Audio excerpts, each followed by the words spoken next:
ఒక టీచర్ గడియారం కన్నా క్రమశిక్షణగా బతికారు. నది కంటే లోతైన విలువల్ని విద్యార్థులకు నేర్పించారు. ఆయనే అబ్దుల్ మాలిక్. ఒక టీచర్ వాళ్ళ పిల్లలకి లెసన్స్ చెప్పటం కోసం గత 20 సంవత్సరాల నుంచి ఒక నదిలో దాదాపుగా 12, 13 కిలోమీటర్లు ఈత కొట్టుకుంటూ ప్రతిరోజు వెళ్తున్నారు. పడవలో కాదు, ప్రతిరోజు ఈత కొట్టుకుంటూ వెళ్తున్నారు. వాళ్ళ స్టూడెంట్స్ చెప్తూ ఉంటారు, ఏ ఒక్క రోజైనా స్కూల్ మానేస్తారా, ఏ ఒక్క రోజన్నా మాకంటే లేటుగా వస్తారా. అన్ని కిలోమీటర్ల పాటు ఈత కొట్టుకుంటూ వెళ్ళి పిల్లలకి ట్యూషన్ స్కూల్లో లెసన్స్ చెప్తున్న ఆ టీచర్ ఒక్కరోజు కూడా లేటు కాలేదు, ఒక్కరోజు కూడా ఆయన స్కూల్కి మానలేదు. కానీ మనం ఏదైనా ఒక వ్యాపారం మొదలు పెట్టినా లేదా ఒక ఉద్యోగానికి వెళ్ళినా చిన్నపాటి సమస్య ఏదైనా వచ్చింది అంటే దాన్ని సాకుగా పెట్టుకొని పనిని ఎట్లా మానాలా అని చూస్తూ ఉంటాం. ఎంతో మంది విద్యార్థులను తయారు చేయడం కోసం ఒక టీచర్ మాత్రం ఆయన ప్రాణానికి ప్రమాదం ఉన్నప్పటికీ ఆ నదిలో ఈత కొట్టుకుంటూ 12, 13 కిలోమీటర్ల పాటు వెళ్ళి ట్యూషన్లు క్లాసులు చెప్పుకొని వస్తూ ఉంటాం. మనం ఆయన దగ్గర నుంచి నేర్చుకోవాల్సినటువంటి లెసన్ ఏంటి?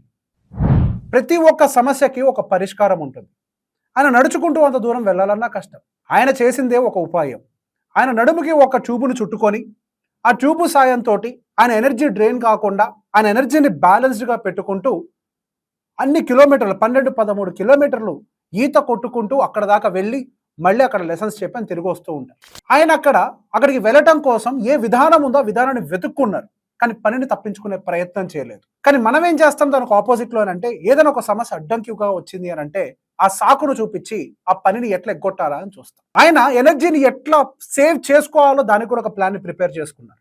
ఒక పనిని సక్సెస్ఫుల్గా చేయాలి అని అంటే ఒక స్ప్రింట్ రేస్లో పరిగెట్టినట్టు ఫాస్ట్గా పరిగెడితే మనకి ఏది సాధ్యం కాదు. ఒక ప్లాన్డ్గా, ఆర్గనైజ్డ్గా మనకున్నటువంటి ఇంత ఎనర్జీని, ఇంత టైం ఫ్రేమ్, ఇంత డిస్టెన్స్లో ఖర్చు చేయాలని ఒక ప్లాన్ని ప్రిపేర్ చేసుకొని ఆయన అన్ని కిలోమీటర్ల పాటు ట్రావెల్ చేస్తూ అక్కడ దాకా వెళ్ళి ఆయన జాబ్ని కంప్లీట్ చేస్తూ ఇన్ ద సేమ్ వే మనమైనా సరే మన దగ్గర ఉన్నటువంటి ఒక బేసిక్ రిసోర్సెస్ తోటి ఆ రిసోర్సెస్ ఎండింగ్ వరకు ఎలా తీసుకొని వెళ్ళాలి, ఆ రిసోర్సెస్ తోటి మనం ఎలా అచీవ్ చేయాలనేది ఒక ప్లాన్ని ప్రిపేర్ చేసుకోవాలి. ఆ రోజు ఆయన దగ్గర ఉన్నది ఒక ట్యూబే, కానీ ఈ రోజు మన దగ్గర ఉన్నది చాలా.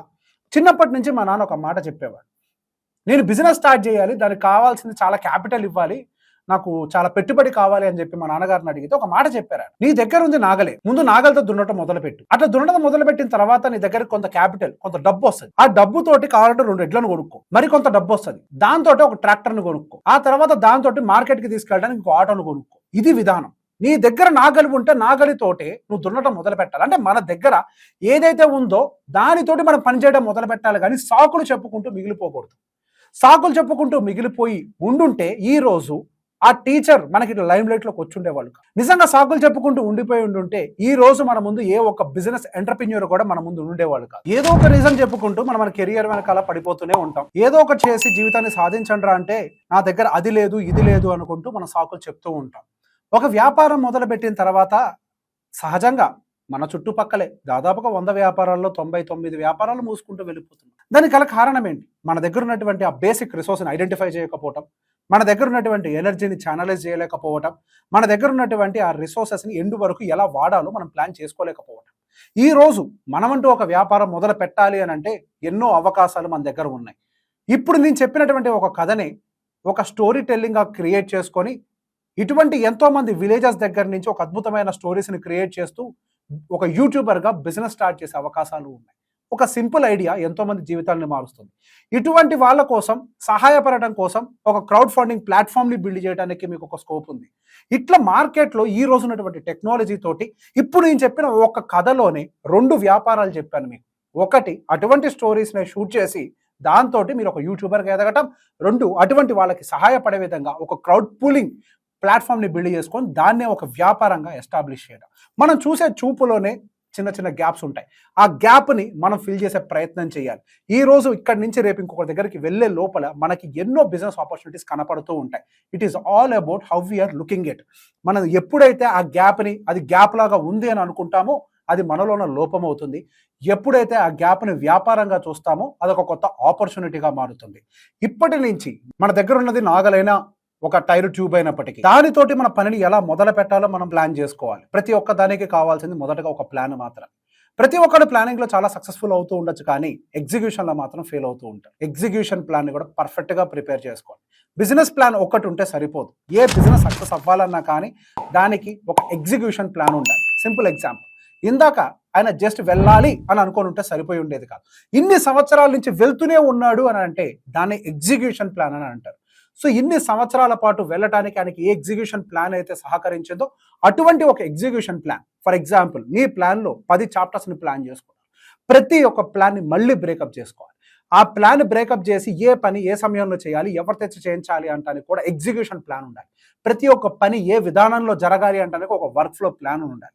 ఎప్పుడైతే ఈ విధంగా మనం ఒక ప్లాన్ అంటూ ప్రిపేర్ చేసుకుంటామో ఇంకా అప్పుడు ఫెయిల్యూర్కి స్కోప్ ఎక్కడ దొరుకుతుంది? సగానికి సగం సక్సెస్ మనకి రాసినప్పుడే వచ్చేస్తుంది అని అంట. మనం ఏదైతే మైండ్లో అనుకుంటామో ఆ మైండ్లో అనుకున్న ప్రతి ఒక్కదాన్ని ఎప్పుడైతే పేపర్ మీద పెట్టేస్తామో half of the success achieved అని అంటారు. సో ప్రతి ఒక్కదాన్ని బిఫోర్ ఎగ్జిక్యూటింగ్ రేపు చేయబోయేటువంటి ఒక పని ఈ రోజే పేపర్లో పెట్టి దాన్ని రాస్తే మనకి రేపు జరగబోయేటువంటి మిస్టేక్స్ ఈ రోజు రాసినప్పుడే మనకు క్లారిటీ వచ్చేస్తాయి. 90% ఆఫ్ ద మిస్టేక్స్ మనం ప్లాన్ని ప్రిపేర్ చేసేటప్పుడే మనం అవాయిడ్ చేయగలుగుతాం. ఇక్కడ జపనీస్ ఒక థియరీని ఫాలో అవుతూ ఉంటారంట. జపనీస్ యొక్క థియరీ ఏంటి?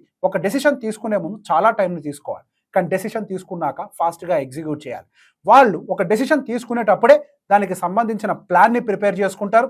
అండ్ దాంతో పాటుగా ఆ ప్లాన్లో ఎటువంటి ప్రాబ్లమ్స్ వస్తాయో ఐడెంటిఫై చేసుకుంటారు. ఆ ప్రాబ్లమ్స్కి కావాల్సినటువంటి కౌంటర్స్ని కూడా రెడీ చేసి పెట్టుకుంటారు. వాళ్ళ దగ్గర కౌంటర్స్ లేకపోతే ప్లాన్ని రిజెక్ట్ చేస్తారు. వాళ్ళ దగ్గర రాబోతున్నటువంటి ప్రాబ్లమ్స్కి కనుక కౌంటర్స్ ఉంటే ఆ ప్లాన్ని ఎగ్జిక్యూట్ చేస్తారు. సో ఈ విధానంలో కనుక ముందరికి వెళ్ళినట్లయితే మనం ఎప్పుడైనా అటు వ్యాపారంలో కానీ లేకపోతే పర్సనల్ లైఫ్లో కానీ సక్సెస్ అవడానికి మనకు మంచి మార్గాలు దొరుకుతాయి. Thank you very much.